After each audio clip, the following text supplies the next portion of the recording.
Dude picks up the ball, they throw it, he bounces it back, hits one of their guys, knocks him out. They whip one, he catches it, another player's back in.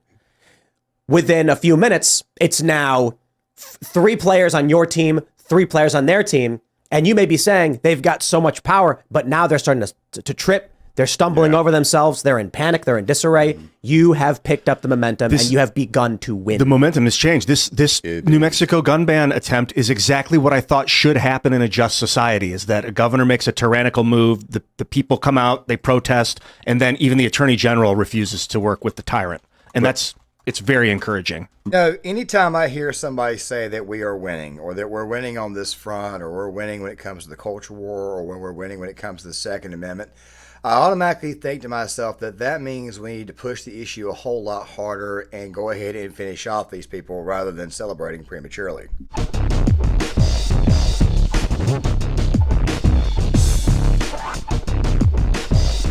They were trying to withhold that money. They can't do it. I want to show you another area where we're winning. And this is constitutional carry. My friends, I do not appreciate nor entertain those who are saying that we are losing. Take a look at this map of where you're allowed to carry a gun openly. So this is actually a concealed carry map. Sorry, concealed carry. Because open carry, I think, is basically everywhere. Concealed carry permits are no longer required in more than half the country. That's right. If you're a resident, you can legally get a gun. This is kind of a contradiction, because I remember last week Tim Pool reporting on the whole Liberty Safe ordeal, how it was that Liberty Safes gave up the combination to a guy's weapons locker. You know, I would say that I agree with Tim that we're winning, but let's just go ahead and be honest. We're going to have to fight a little bit harder to ensure that we do win. Ladies and gentlemen, was Tim Pool going on yesterday about how it was that we are actually winning on this issue. Now, really quick, I need to go ahead and kind of lay this out first before we get into it. So apparently the state of California has decided to drop their travel ban on states that have laws that don't exactly jive with Californians, which I think is very, very weird, because California is on the other side of the country and they have no dominion over the state of Florida or the state of North Carolina or the state of Georgia or the state of even New York. I mean, they really truly don't have any dominion at all, which made me wonder why it was that that law was even signed into place, other than Gavin Newsom wanted to make a statement. Well, so then we get this thing that happens in New Mexico. Now, guys, I've done 2 videos on this topic, and of course, I'll leave it in the description box. I told you that the unconstitutional order that they did out of the guise of a health emergency in New Mexico was not going to stand, nor would it even be enforced. And of course, yesterday, in yesterday's video, I stated how it was that deputy sheriffs, regardless of how you may feel about them, were already saying, no, we're not going to enforce this election, this executive order. We're not going to enforce this crap. This right here is just an executive order signed by a crazy Karen who, for all we know, may have been sacrificed. Remember what I just said, may have been sacrificed, because Malcolm Flex was on the Timcast IRL, which, by the way, I advise you guys to go give that guy a follow on Twitter. Very smart guy, very bright guy, very, very intuitive, very, very in touch with what's going on. He can see exactly what's happening, and Tim, of course, kind of prides himself on being able to see what's coming next, which I personally have got kind of a 50-50 relationship with him, meaning that I will praise him when he gets something right, and of course I will criticize him when he gets something wrong. This right here just happens to be one of those videos where I have to actually criticize his take. Ever since Joe Biden has been in office, he has gone after our guns. Okay, he has gone completely crazy with this. And one thing that I mentioned to start this thing earlier on was, obviously Tim Pool was not paying attention to all the ATF seizures, the attempts by the ATF to seize constitutionally protected solvent traps, what else, FRTs, that type of stuff there, going after gun parts, going after, I don't know, what was it the other day, the Liberty Safe ordeal, where Liberty Safe just straight up gave the FBI the combination to a man's weapon safe, stuff like that. So while it is that it may look like we're winning on one front, as I said in the early going, it gives me the motivation to go ahead and finish these people off. So before you start saying that we're winning on the Second Amendment, I want you to know right now, we still have a tyrannical leader in charge who is trying to go out of his way to utilize government agencies to bypass the Supreme Court to, in fact, come after our guns. Right to self-defense as a whole. No, the fight is not over with. Now, with that right there being said, guys, let's go ahead and look at this little segment bit by bit, Because as I said before, even though we're starting to get some much, much more favorable laws, it does not mean that we've actually won this fight altogether. I know that I've done some videos in the past saying that we're winning the culture war, and of course, I personally believe that we are. The power of boycott is quite frankly very important, and even though Liberty Safes, they did come out and say that, look, we've decided to change this ruling, which really was just them saving face because they had completely screwed over a gunner, and I understand the context of said gun owner, that he was basically being investigated over a 6-1. I have to say it that way because of the algorithm and how funny it is when you say certain things. The thing is this right here. This guy's weapon safe should not have been seized, nor the contents inside there. And if a private company is willing to do that, not to mention the fact that you've had Discover, you've had Visa, you've had MasterCard, all say that they would be willing to give away the information to the federal government for us after we've purchased a firearm or purchased ammo, when they say that they'll be giving that information, the credit card numbers, over, and a lot of them may have not exactly changed their stances on that. Some have actually capitulated to a certain degree, but of course, they're still doing it in certain cases in certain areas. I would not say that we've actually won the fight just yet. With that right there being said, let's go ahead and look at this now. We'll come back on the other end. The Constitution is your permit. You notice there's only one little red spot right there? New Mexico. Carry illegal, permits not issued. But you know what's funny? Even though they're saying that, and they shouldn't, to be completely honest, because it is not correct to say the governor does not have the right to decree these things, people are ignoring it anyway. And the backlash is bipartisan. That's right. It actually is. Democrats, leftists, conservatives, the right, libertarians, basically everyone said this is the losing play. This is what people need to hear. I'm sorry. I know so many people just want me to say the end is nigh. I get these people super chatting, being like, no, Tim, the Second Amendment's in danger. And it's like, dude, it was in danger, but we started winning. There's a map show. Look at this.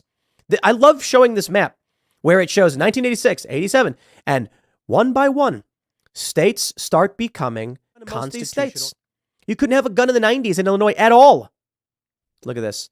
By 2008, it's going to be the best. That's DC versus Heller. The right to carry, 2008, and well, no significant changes, but this is when constitutional carry starts to emerge. Illinois holding there it was. So why did it change in 2013 to shall issue? Is constitutional carry. This is called winning, my friends. This is open carry and concealed carry. We can see now that let me show you this. As of September 2nd, 2023, Alabama, Alaska, Arizona, Arkansas, Florida, Georgia, Idaho, Indiana, Iowa, Kansas, Kentucky, Maine, Mississippi, Missouri, Montana, Nebraska, New Hampshire, North Dakota, Ohio, Oklahoma, South Dakota, Tennessee, Texas, Utah, Vermont, West Virginia, and Wyoming generally allow most law-abiding citizens to carry a loaded, concealed firearm without a permit. Winning. Certain states may impose additional restrictions on the legal right to carry. Yeah, we get that. On July 26, 2014, D.C. became a permitless carry jurisdiction for a few days when its ban on carrying a handgun was ruled unconstitutional, and the ruling was not stayed. The ruling stated that any resident who had a legally registered handgun could carry it without a permit, and non-residents without felony convictions could carry as well. The ruling was stayed on July 29, 2014. Following a victory in a class action lawsuit by the Damas de la Segunda Enmienda, ladies of the Second Amendment, in the Commonwealth of Puerto Rico, the Commonwealth of Puerto Rico's carry and licensing regulations were struck down, eliminating the requirement to obtain a permit. On October 31st, 2016, the Supreme Court of Puerto Rico denied a motion for reconsideration. Vermont does not have any provision for issue of concealed carry licenses, as none has ever been necessary nor constitutionally allowed. As such, Vermont residents wishing to carry handguns in other states must acquire a license from a state which is valid in their destination. All other constitutional carry states previously had concealed carry license requirements, blah, blah, blah, blah, blah. We like Vermont for that reason. That's why Bernie was always kind of middle of the road on gun control until he tried to run for president. Then he betrayed all of his constituents. But hey, that's Bernie for you. Guys, that right there is half of the segment. And you guys obviously see that there's a map there that shows you exactly how concealed carry works in this country. Now, I've already given you guys my personal thoughts that I personally like both concealed and open carry. I believe very, very much in constitutional carry, which, by the way, the state of Florida, I need to go ahead and point this out right now. When they tell you that they got constitutional carry passed in Florida, why is it that certain people are still posting videos to YouTube showing cops harass people who open carry their weapon? Also, something else, too, Tim Pool also interviewed John Cardillo, pretty much a surrogate for the DeSantis campaign, who said that they did not get constitutional carry passed, while his online Twitter base said that he did get it passed, yet hotels in Florida are still not good with the idea of people being able to walk around with a firearm on them, because obviously this is a very, very dangerous world. And with crime going through the roof, we need to be able to defend ourselves. I just figure I would throw that out there. Now, guys, really quick, I like both constitutional and I like open carry. And I personally believe that constitutional carry should be the law of the land because, quite frankly, it is your right to carry a firearm.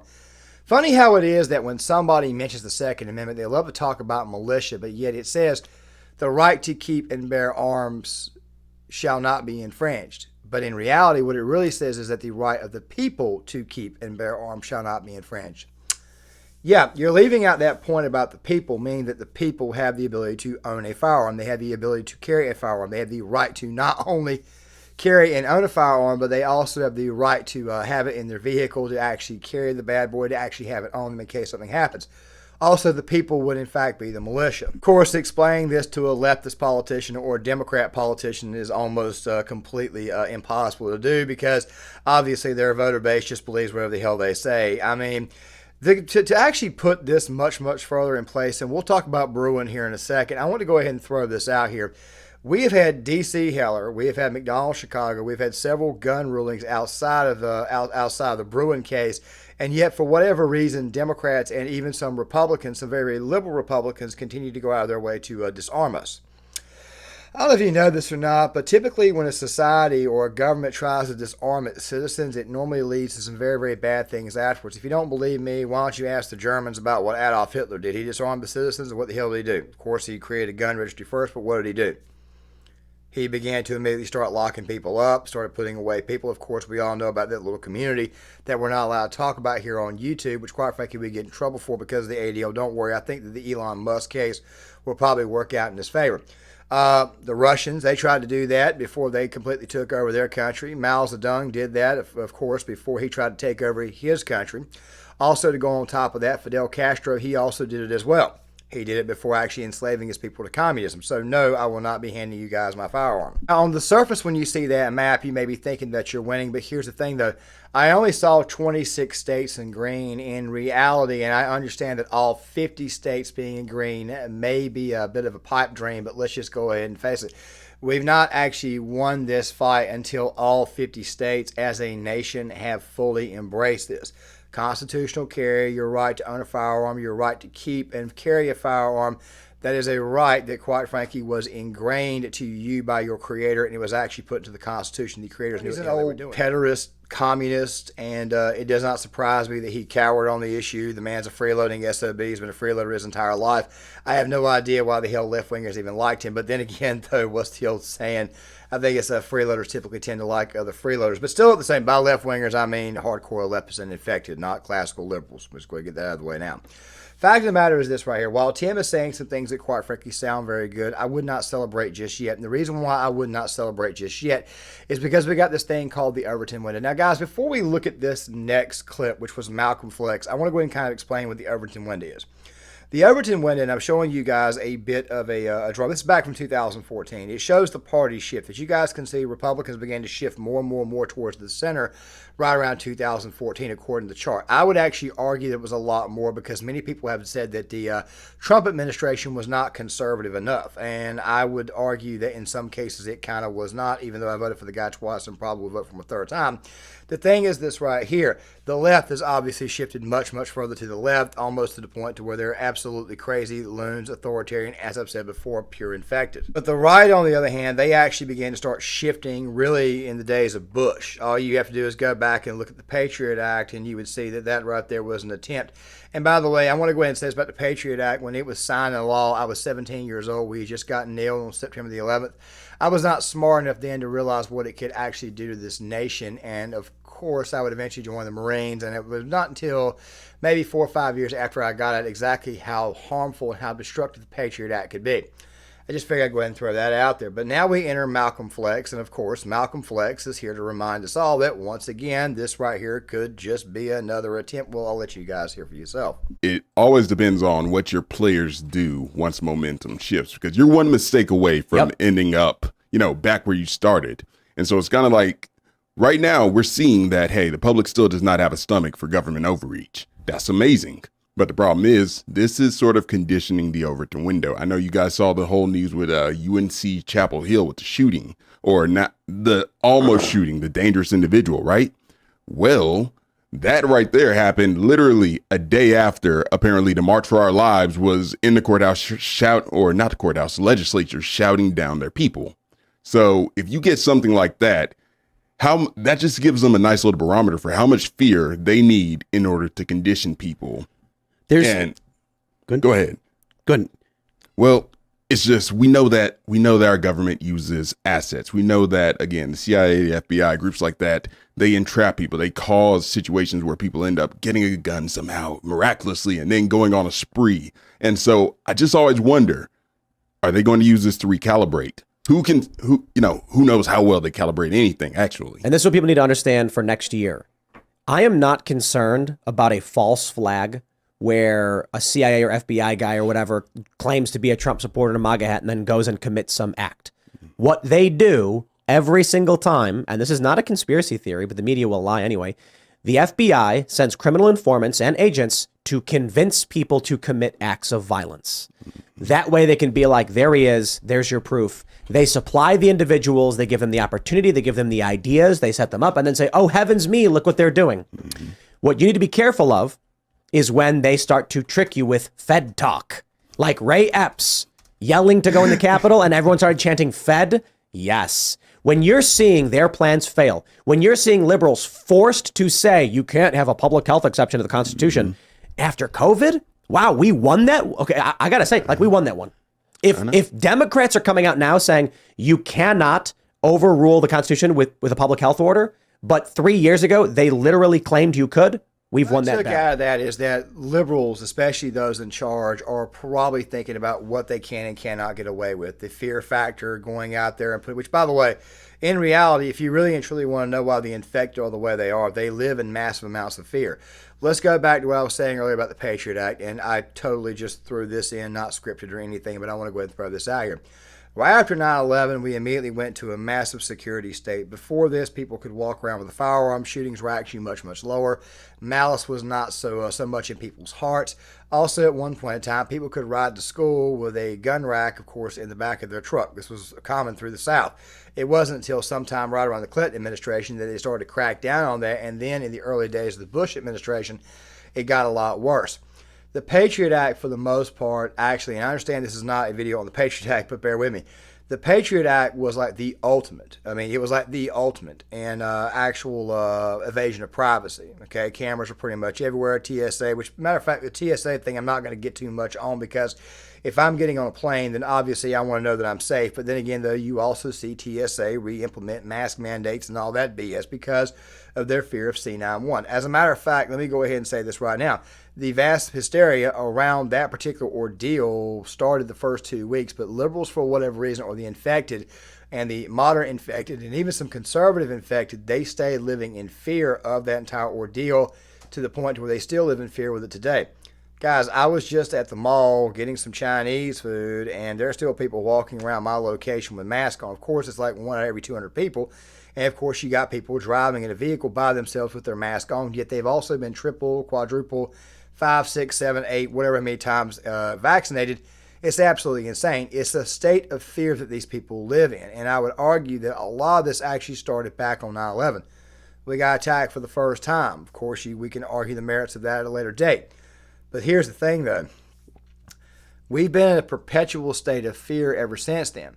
Now, I would think that maybe if somebody had been through something ultra traumatic or maybe been through some sort of a traumatic instance, I could kind of forgive that. But a lot of these people after 9/11 just simply went on about their business. It's the minute that somebody put any type of fear in their brain or put any type of fear in their heart, the next thing you know, they got more scared of the product, that they're being more scared of the tool, that right there being the gun, than the person behind it. That's where a lot of this fear comes from. And don't worry, we'll be doing more and more projects on that here in the future, especially when I fully transfer over towards the end of the year into video essays, which, by the way, I'm probably going to start throwing the stories, and I'll talk more about at the end of the video. But the fact of the matter is these people live in absolute fear, and Democrat politicians know they can get away with it. Now, there's something else that does need to be said, and I didn't address this earlier, and while I'm on a roll here, I might as well go ahead and address it. David Hogg and Democrat politician Ted Lieu called out Michelle Lujan Grisham over the executive order. David Hogg, anti-gun guy, March for Life, like what's his name was mentioning earlier, called her out.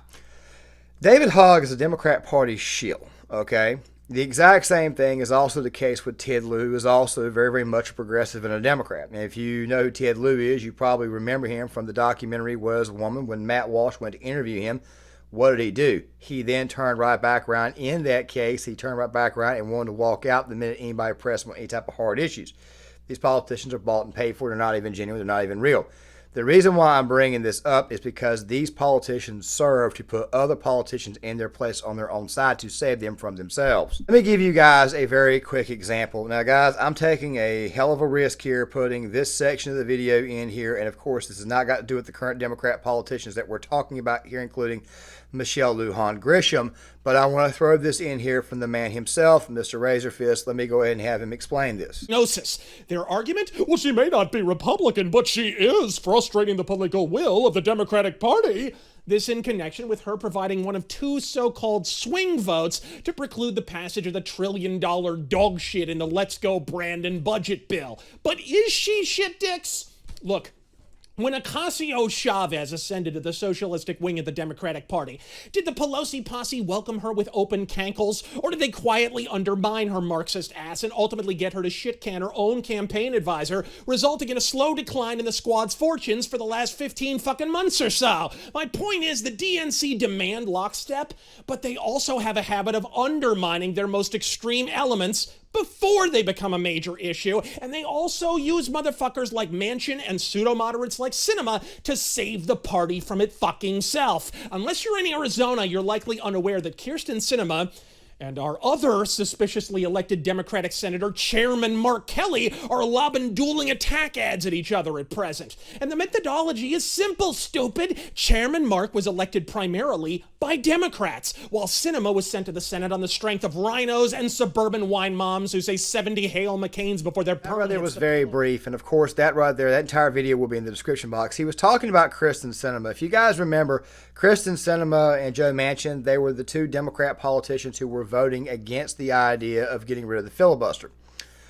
Kyrsten Sinema's entire past does not scream conservative, even though you had a lot of conservative voices or somewhat conservative voices screaming we should make a trade with Romney, we should trade her for Romney. This was obviously not a good idea. If you watch that video, you'll see exactly how much of a communist she, in fact, really and truly is. Her entire background is pure communist, pure red communism. She's very, very much on that spectrum. However, she was chosen, as Razorfist would say in that video, by wine-sipping moms to go in there and basically be a replacement for John McCain, who, by the way, was not a conservative. He fashioned himself as being a maverick, but in reality, John McCain was a shill that was sent in there to keep one party from going too far. Basically keeping the establishment in place. I mean, it was John McCain's vote that ultimately sealed the deal on us being able to get any type of meaningful reform when it came to the topic of Obamacare. This right here looks very, very similar. Why else would Ted Lieu come out and say something about this? Why in the world would David Hogg come out and say something? Because Democrats are trying everything they can to not look so extreme, and I personally think looking at it now, they may have actually used this as a sacrifice. I have a friend of mine, not going to give away any names, who lives out in that area, and I sent him yesterday's video, and he basically said that guy's actually very, very much a pussy. He's not exactly what we call somebody of actual character, and he was actually, basically what he was trying to say was he's not doing this in good faith. I think that there may be what's going on here. Once again, it's a game, and of course, Tim obviously didn't see it, but then again, though, while I may criticize Tim, I need to also at the same time say he's still got a long ways to go, but typically he does tend to learn after a few mistakes. Which brings me to Phil Labonte. Make sure you guys listen. Overall, the response from the rest of the country, you know, people outside of New Mexico, I think is probably the thing that is most impactful to me. I don't personally trust Ted Lieu or David Hogg to actually have much of a stomach for supporting individual rights and stuff like that, honestly. But at the same time, the fact that they spoke up was good. The fact that the AG won't defend her is very, very good. The fact that the mayor was against it as well, that's very, very good. Firearms Policy Coalition, they're on X, they're at Gun Policy, and you should definitely follow them. You should probably become a member as well. They did a really good job of live tweeting it today. And inside the courtroom, the judge just didn't have much patience for the arguments being made by the state. You know, the fact is, the Bruen case is essentially a nuclear weapon when it comes to the right to keep and bear I'm arms. inclined to agree with Phil, but there's a problem here. As I've said before, McDonald's Chicago, Heller, D.C. should have settled this entire thing a long time ago. All right, it should have settled it a long time ago. I wouldn't say there was another case in the 90s that should have settled this. The gun crap should have been settled a long time ago, yet we've got the ATF going out of their way to collect gun parts, to collect solvent traps that are constitutionally protected, going out of their way to continue to harass gun owners in the hopes that gun owners will give them up. I don't think I need to play these in this video here, but I'll link them all in the description box. One of them from Ammo Land TV, the one that happened in Florida of all places, the bashing of the Second Amendment that we keep getting told that it is, yet DeSantis is not signing laws keeping the ATF from getting in that state. Yes, this right is actually the truth. The Second Amendment still continues to stay under attack, and they always find new and more ways to actually go and attack it. The fact of the matter is this right here. We should not be claiming victory on this front yet until we actually put these people away, until we get actual, honest to God, nationwide reform, basically saying constitutional carry all the way around. The Bruen decision was phenomenal. It was great. But then again, though, if it was such settled law, then why the hell do we keep having tyrants come after our weapons and our right to self-defense? It goes back to what Piers Morgan, his conversation that he had with Ted Nugent. And by the way, I'm not a big fan of Ted, especially given the fact that he was a draft dodger, and of course he crapped his pants to get out of the Dodge. The draft. You know, I agree with the guy on a lot of things, but let me go ahead and say this right quick. I viewed his conversations with Piers Morgan to be much, much more insightful. And the reasons why is this here. Ted was saying the thing to Piers Morgan that, quite frankly, every single law-abiding gun owner, which, by the way, is 99.9% of us, and I do think the gun owners do need to go out and get some additional training, go to the range wherever you can. I understand ammo's kind of high, but make sure you guys get and do it. By the way, there's these things out there where you can actually put it inside your actual pistol, and you can actually take practice shots to make it simulate fire weapon. I would maybe get a hold of those if you could find some. The thing is this right here, though. Ted said to Piers, the 99.9% of law-abiding gunners want people like you to just do us a favor and leave us the hell alone. Because it's not 99.9% of people who are out there committing the crimes. It's a very, very small, extremely irresponsible, evil section. Very, very minuscule, probably not even half of a percent that's going out of their way to cause these problems. Okay, that's just the way that it is. Us 99.9.5% want you to leave us the hell alone. With that right there being said, guys, you never, ever, ever, ever, ever, under any circumstances, act like you've won the fight when the fight is still going on. Make sure you guys hit that like button. If you're new to the channel, if you like what you just heard, please consider subscribing. Let's make this channel bigger. Also, share this video, share it with friends and family. Post it to Facebook. Also, post it to other friends. Post it even on YouTube wall if you guys want to. Make sure you guys are sharing the video. Please leave a comment in the comment section. I would love to get you guys' thoughts, and I shall see you guys later.